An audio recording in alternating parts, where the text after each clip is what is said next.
In today's video, I'm going to teach you how to print multiple invoices in QuickBooks efficiently. This process is designed to save you time and effort, ensuring that your invoicing tasks are handled smoothly and quickly. Let's get started.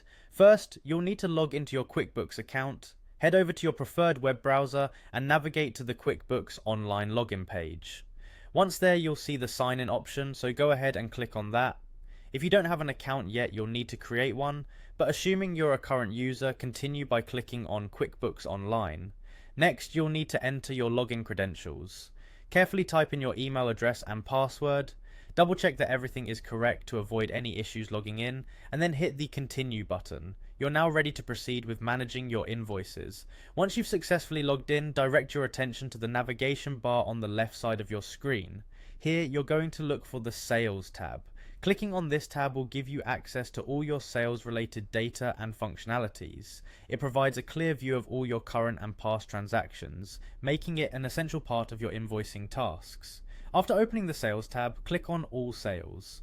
This action will display a comprehensive list of all sales transactions. It's really important to remember that you won't be able to perform actions on any transaction that has a closed status, so keep an eye out for that as you go through your list. Now that you're viewing all of your sales transactions, it's time to select the invoices you need to print. Review your list carefully and check the box next to each invoice you want to include in your batch printing. You can select as many invoices as needed, but just make sure they're eligible for actions by double checking their status.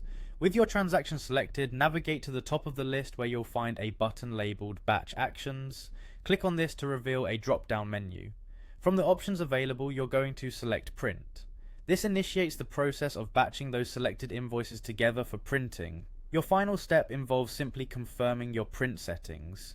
Depending on your printer setup, you might need to adjust settings like the number of copies or specific printer selections. Once everything looks good, hit print and QuickBooks will handle the rest, sending your selected invoices to be printed. And there you have it, you've successfully printed multiple invoices using QuickBooks in just a few simple steps. This method can save you a lot of time, especially if you're managing a large volume of transactions. I hope this guide has been helpful and thank you for watching.